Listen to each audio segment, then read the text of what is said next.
দর্শক, এই মুহূর্তে ঢাকা বিশ্ববিদ্যালয়ের টিসি রাজু ভাস্কর্যের সামনে থেকে আপনাদের সাথে যুক্ত হয়েছি। দেখানোর চেষ্টা করছি রাজু ভাস্কর্যের ঠিক সামনে থেকে, যেখানে সংখ্যালঘুরা জড়ো হয়েছেন শাহবাগের এই রাজু ভাস্কর্যের সামনে এবং জড়ো হয়ে তারা বিক্ষোভ করছেন। তাদের মশাল মিছিল, সেই মশাল মিছিল আমরা দেখতে পাচ্ছি এবং এই সংখ্যালঘু সম্প্রদায়ের যারা রয়েছেন তারাই আসলে এসেছেন। কেন তারা এই দাবি জানাচ্ছিলেন? এবং আমাদের 5 দিনের দুর্গাপূজার ছুটি রয়েছে। আর দাবি 4টা বলছি আমি।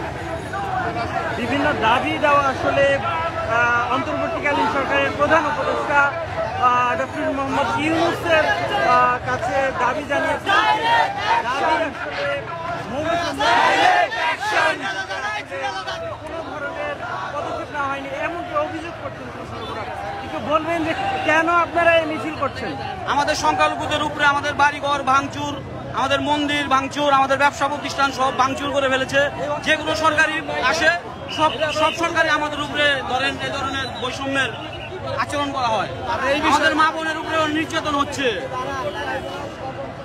আর এই বিষয়টা নিয়ে কখনো ভেবেই দেখা হবে। আমাদের এই উপদেষ্টারা এই বিষয়টা নিয়ে কখনো ভেবেই দেখা হবে।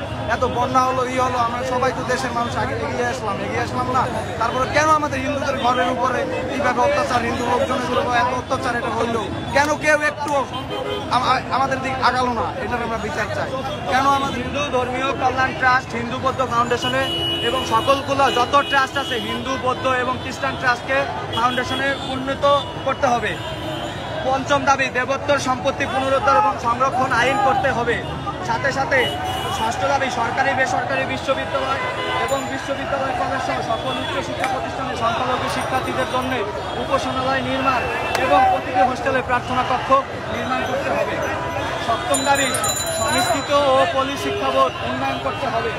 8ম দাবি, আমাদের শারদীয় দুর্গা উৎসবে 5 দিন ছুটি প্রদান করতে হবে। পাশাপাশি প্রতিটি সংখ্যালঘু সম্প্রদায়ের প্রধান ধর্মীয় উৎসবে ছুটি প্রদান করতে হবে। দাবি দেওয়া নিয়ে আসলে এই সংখ্যালঘু সম্প্রদায়ের লোকেরা এই মুহূর্তে ঢাকা বিশ্ববিদ্যালয়ের রাজু ভাস্কর্যের সামনে এসে জড়ো হয়েছেন। তারা বিক্ষোভ করছেন। তাদের যে মশাল মিছিল সেটি চলছে, সেটি আমরা দেখতে পাচ্ছি। কি জানতে চাই যে কি দাবি আপনাদের, কেন মিছিলে এসেছেন? আমাদের দাবি হলো 8 দফা দাবি। হ্যাঁ, 8 দফা দাবি। যতদিন 8 দফা দাবি পূরণ হবে না, আমাদের দাবি মানবে না, ততদিন মিছিল চলবে। দেখছিলেন যে আমরা দেখতে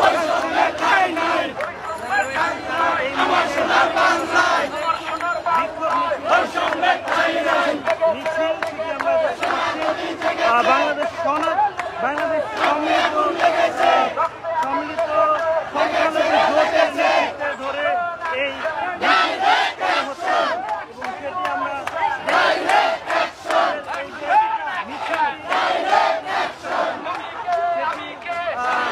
আপনাদেরকে দেখানোর চেষ্টা করছি যে বিক্ষোভ সমাবেশে এই মুহূর্তে তাদের যে তারা বলছে 8 দফা দাবি আসলে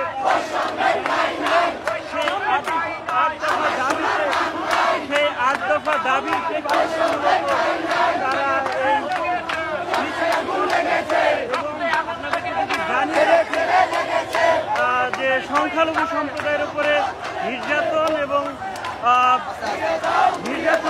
বিভিন্ন ধরনের কারণেই আসলে এই মিছিলটি আসলে করা হচ্ছে। বাংলাদেশ সম্মিলিত সংখ্যালঘু জোটের পক্ষ থেকে তারা বলছেন যে তারা সনাতনীরা 8 দফা দাবি দিয়েছিলেন প্রধান অন্তর্বর্তীকালীন সরকারের প্রধান উপদেষ্টা, সেই প্রধান উপদেষ্টার কাছে। সেই উপদেষ্টার সেই 8 দফা দাবি আসলে শুধু কাজেই রয়েছে, মনসম্মতিতেই রয়েছে, কিন্তু আসলে লিখিতভাবে প্রজ্ঞাপন জারি করে কোনো কিছু করা হয়নি এমন অভিযোগ করছেন তারা। আমরা একজনের সাথে কথা বলতে চাই, তিনি আসলে কি দাবি করছেন, কেন আজকে দাঁড়িয়েছেন এখানে, কি চান আপনারা?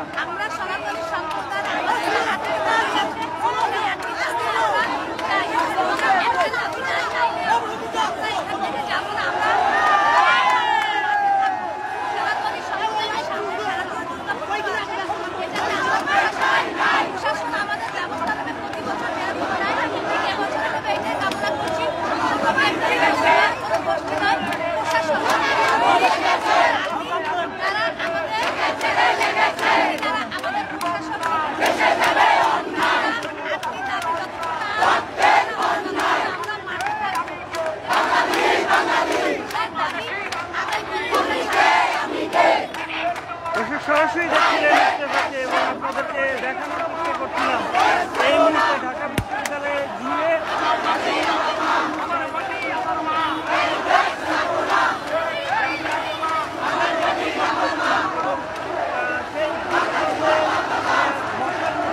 বিক্ষোভ সমাবেশ করছেন। একটু বলবেন যে আপনাদের যে দাবিগুলো ছিল সে আপনাদের যে দাবিগুলো ছিল